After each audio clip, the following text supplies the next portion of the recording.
अली इब्राहिम के तज़किरे गुलज़ार इब्राहिम में, जिसका तर्जुमा फैज़ अली लुत्फ़ ने गुलशन हिंद के नाम से उर्दू में किया है, मीर का तारुफ इन अल्फाज में कराया गया है।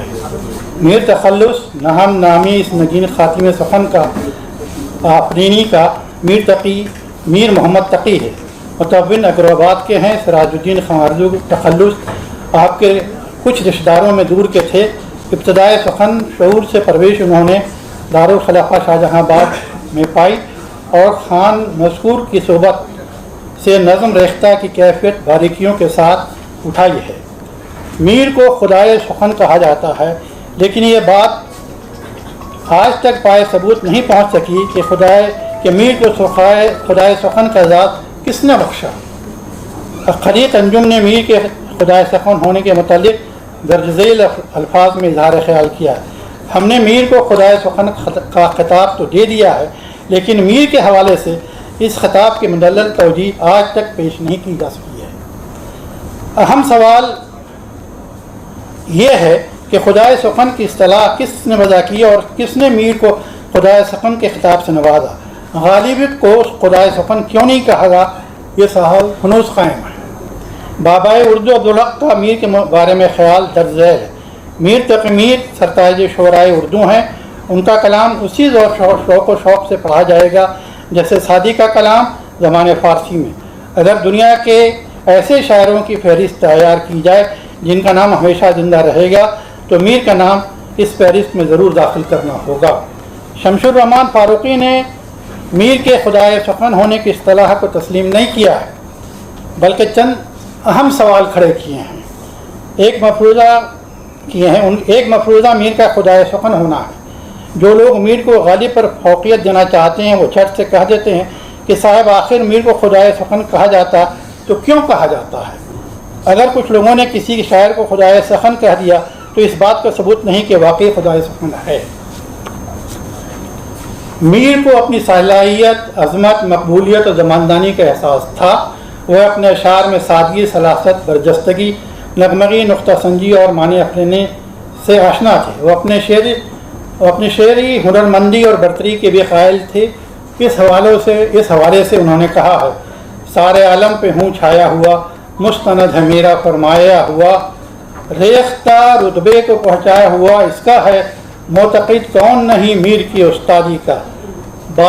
बातें हमारी याद रहें, फिर बातें ऐसी न सुनिएगा, पढ़ते किसी को सुनिएगा तो देर तलक से धुनिएगा। दर्द व गम जमा कर अपना दीवान मुरतब करने वाले मीर की अज़मत और हमियत का एहसास न सिर्फ उनकी हमअसर बल्कि हर दौर के मोतबर और हम शोरा ने भी किया है और नजराने अक़ीदत पेश किया है। ऐ मसफ़ी तू और कहाँ शेर का दावा, भापता है अंदाज़ सुखन मीर के मुँह पे। गालिब अपना ये अक़ीदा है बक़ौले नासिख, आप बेबहरा हैं जो मोतक़दे मीर नहीं। निराली सबसे अपनी रविश शेफ्ता, लेकिन कभी दिल में हवाए शिवा हवाए मीर फिरती है। मीर की शेरी सरमाए इम्तिजाज पर काफ़ी खामा फरसाई हो चुकी है। बारहा मीर के 72 नश्तरों का जिक्र हुआ है, लेकिन ये 72 नश्तर क्या हैं, ये सवाल हनूज़ कायम है। ये बात भी बहुत शद्दुमत से पेश की जाती है कि मीर ने गमे जाना को गमे दौरों पर तरजीह दी और गमे हयात को गमे कायनात बना दिया। उनकी शायरी का दायरा मकामी नहीं, आफाकी और कायनाती है। मीर बुनियादी तौर पर गज़ल के शायर थे और गज़ल में आफाकी और कायनाती शायरी के इम्कानात कितने हैं, यह नुक्ता गौर तलब है। मीर ने गज़ल के अलावा कसीदा, मरसिया, मसनवी, नात, मनक़बत, सलाम, किता, रबाई, हजवियात, वासख़ौत, मुखम्मस में तमाज़ की। नस्र में भी मीर की तख्लीक़ात काबिल लिहाज हैं, लेकिन इनका तख्लीक़ी जौहर सबसे ज़्यादा गज़ल में नुमाया हुआ है। स्किप कर रहे हैं इसको।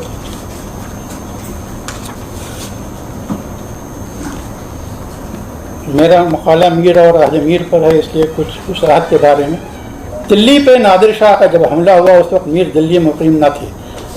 वो जब दिल्ली वारिद हुए उस वक्त नादिर शाह के हमले के असरात समाज के हर तबका और गोशे पर मुरतब हो चुके थे। आलम इंतखाब दिल्ली जलकर खाक हो चुकी थी। सना खान दिल्ली, मरसिया खां दिल्ली बन चुके थे। मैशियत तबाह हो चुकी थी। एक आम ख्याल ये है कि कोई भी फ़नकार, अदीब, शायर, मुसव्विर या मौसीक़ार शऊरी या लाशऊरी तौर पर अपने जज्बात, एहसास, तजुर्बात के अलावा अपने अहद का तर्जुमान होता है। मीर दिल्ली में अपने क़याम के दौरान जिन मसाइब व आलाम, रंजो गम और बहरान का शिकार हुए, उसका फनकाराना इजहार उनके शायरी में हुआ है। दिल्ली में मीर का क़याम 1740 से 1782 तक रहा। इस अरसे में उन्हें अपनी शायरी और दीगर अदबी काविशों के बिना पर गैर मामूली शोहरत और मकबूलियत हासिल हुई, लेकिन महरूमी व नामरादी भी उनकी ज़िंदगी का हिस्सा बनी। अपने मिजाज की वजह कर वह इख्तलाफ, गलतफहमी और मारकाई से हमेशा रूबरू हुई। डॉक्टर तबस्सुम काश्मीरी का ख्याल है, मीर अपने हद का सबसे बड़ा नुहा खां है और अपने हद अपने ज़ात का नुहा खां है। इसकी ज़ात के नोहे महज ज़ाती मसाइब का नतीजा नहीं, बल्कि उनके अहद के आशूब का गहरा अक्स है।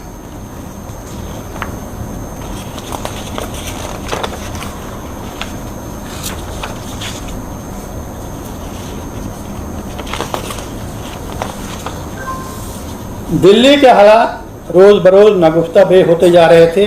अशराफिया तबका ज़्यादा परेशान था। मीर भी इन हालात से अज़द परेशान रहे, लेकिन उन्होंने अपनी तख्लीकी सरगर्मियाँ जारी रखी। सादत खां बुरहानुल मुल्क का क़याम करदा अवध के फरमारवा आसिफुद्दौला ने सौदे के वफ़ात के बाद मीर को 1782 में लखनऊ मुंतकिल होने की सलाह दी। मीर अप्रैल 1782 में लखनऊ मुंतकिल हो गए और आसिफुद्दौला के हुजूर में हाजिर हुए। उन्हें दरबारी शायर का दर्जा अता किया गया और माहाना तनख्वाह 200 रुपये मुकर्रर की गई। लखनऊ में मीर का रखरखाव, नशिस्त बर्खास्त, लिबास और अंदाज गुफ्तगू पर एक मुशायरा में कुछ लोगों ने तमस्खुराना अंदाज इख्तियार किया। मीर के लिए नाकाबिल बर्दाश्त था। उन्होंने दर्जेल अशार कहकर उन लोगों से अपना तारुफ कराया।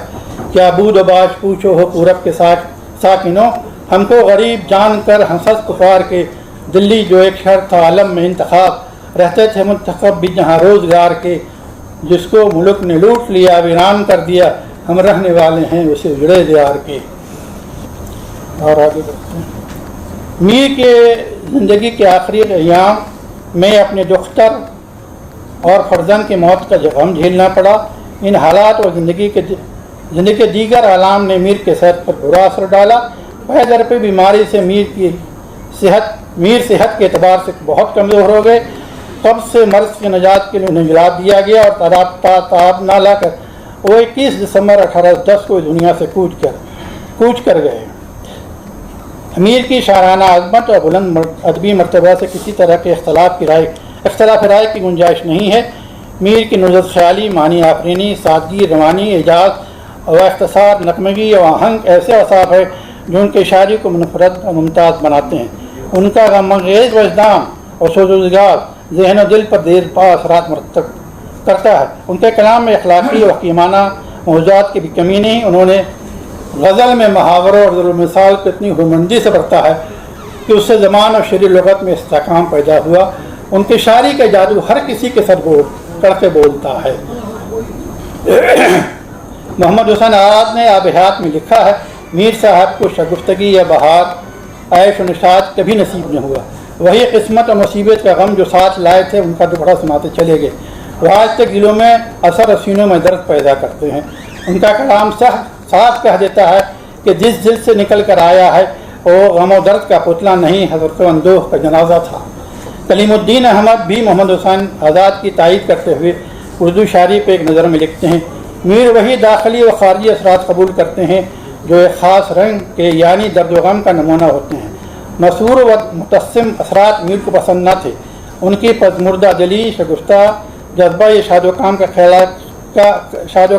ख्याल की तरफ माइल न थी।